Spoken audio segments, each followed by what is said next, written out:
আসসালামু আলাইকুম। শুরু করছি কৃষি সংবাদ, সাথে আছি মোহাম্মদ রাইহান।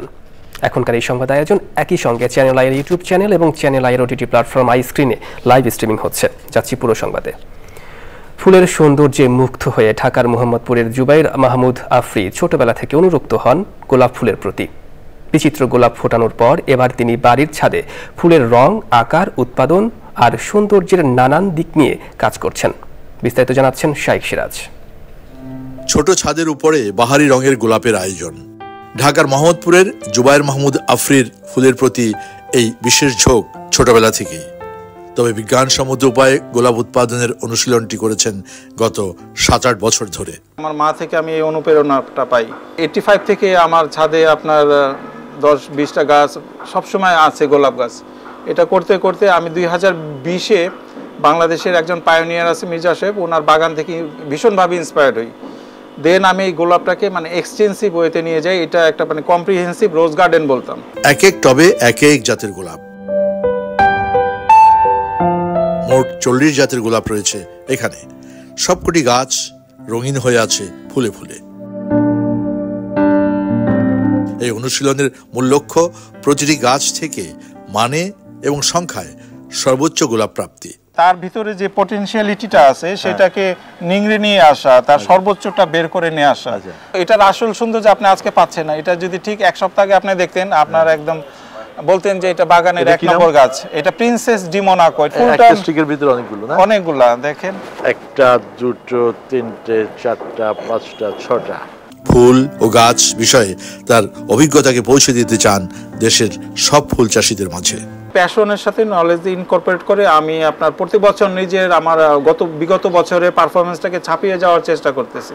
এই প্যাশনটাকে আমি ছড়িয়ে দিতে চাই বাংলাদেশে। আমি রোজ কালচারকে রিভাইভ করতে চাই। রকমারি গোলাপের মুগ্ধতায় আকৃষ্ট হয়ে রীতিমতো গবেষণায় নেমেছেন জুবাইর মাহমুদ আফরি। 40 প্রজাতির অধিক গোলাপের শোভা ছড়াচ্ছে এখানে, এবং এই গোলাপ নিয়ে আগামীতে এই কর্ম পরিকল্পনাকে আরো প্রসারিত করতে চাচ্ছেন। ঢাকার মোহাম্মদপুরের আফরির গোলাপ বাগান থেকে শাইখ সিরাজ, চ্যানেল। দর্শক, এ নিয়ে বিস্তারিত প্রতিবেদন দেখবেন আগামীকাল বেলা 3:05 হৃদয়ে মাটি ও মানুষের ডাক অনুষ্ঠানে। ব্যাংকের চাকরি ছেড়ে কৃষি উদ্যোক্তা হিসেবে সফল হয়েছেন ঝিনাইদহের খন্দকার মিজানুর রহমান। লাইটিং পদ্ধতিতে ড্রাগন চাষ করে সাড়া ফেলেছেন তিনি। তার এই সাফল্য অনুকরণীয় হয়ে উঠেছে অনেকের কাছে। ঝিনাইদহ প্রতিনিধি শেখ সেলিমের পাঠানো তথ্য ভিডিও চিত্রে আল মুকসিদের রিপোর্ট। কালীগঞ্জ উপজেলার খন্দকার মিজানুর রহমান ছিলেন একজন ব্যাংক কর্মকর্তা। 2018 সালের প্রথম 4 বিঘা জমিতে ড্রাগন চাষ শুরু করেন তিনি। লাইটিং পদ্ধতিতে ড্রাগন চাষের খরচ বাদে বাৎসরিক আয় হচ্ছে 30 থেকে 35 লাখ টাকা। শুধুমাত্র অসময়ে লাইটিংয়ের মাধ্যমে এই ফলটা ফলানো সম্ভব হয়েছে, এবং এটার এখন বাজার প্রাইসও অনেক হাই। আমি এই বাগান থেকেই 600 টাকা পাইকারি রেটে বিক্রি করতেছি, যেটা ঢাকা সহ বিভিন্ন জায়গার পাইকাররা আমার বাগান থেকে নিয়ে যাচ্ছে বর্তমানে। খন্দকার মিজানুরের বাগানের ড্রাগন রাজধানী সহ দেশের বিভিন্ন স্থানে সরবরাহ করা হচ্ছে। ন্যাচারাল যে ড্রাগন, তো মিজানুরের বাগান থেকে আমি এখান থেকে নিতে আসছি।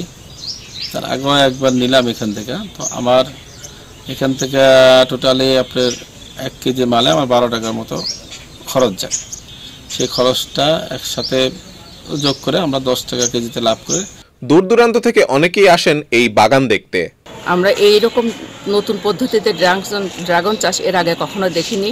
ওনারই প্রথম এই চাষ, আর উনিও প্রথম এই পদ্ধতিতে ড্রাগন চাষ করছে। এই ড্রাগন চাষ দেখে আমাদের আসলে খুবই ভালো লাগছে। লাইটিং পদ্ধতিতে ড্রাগন চাষ কৃষি ক্ষেত্রে বৈপ্লবিক পরিবর্তন এনেছে বলছেন কৃষি বিভাগ। মোটামুটি 12 ঘন্টা প্লাস সময় আমাদের ড্রাগন ফলের ফুল এবং ফল আসার জন্য প্রয়োজন। তো এক্ষেত্রে এই মিজানুর রহমানের বাগানে আমরা সন্ধ্যা থেকে প্রায় 4 ঘন্টা আলো ব্যবস্থা করা হচ্ছে।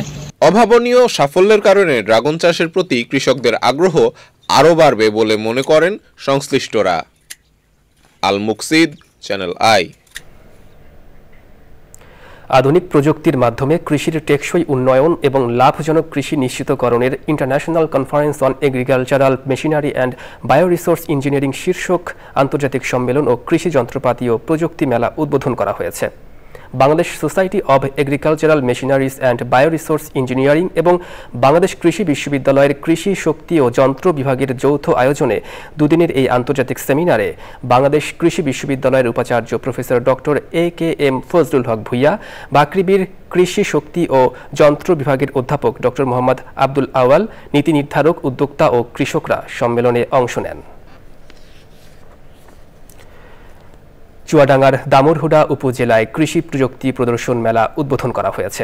দামুড়হুদার উপজেলা নির্বাহী কর্মকর্তা মমতাজ মহলের সভাপতিত্বে প্রধান অতিথি ছিলেন চুয়াডাঙ্গা কৃষি সম্প্রসারণ অধিদপ্তরের উপপরিচালক মাসুদুর রহমান সরকার। বিশেষ অতিথি ছিলেন দামুড়হুদা উপজেলা কৃষি কর্মকর্তা শারমিন আক্তার, উপজেলা বিএনপির সভাপতি মনিরুজ্জামান, বৈষম্য বিরোধী ছাত্র আন্দোলনের সমন্বয়কারী আব্দুর রহিম ও অন্যান্যরা। কৃষি প্রযুক্তি প্রদর্শন মেলায় 14টি স্টলের মাধ্যমে কৃষি সম্পর্কিত বিভিন্ন বিষয়ে কৃষকদের ধারণা দেওয়া হয়।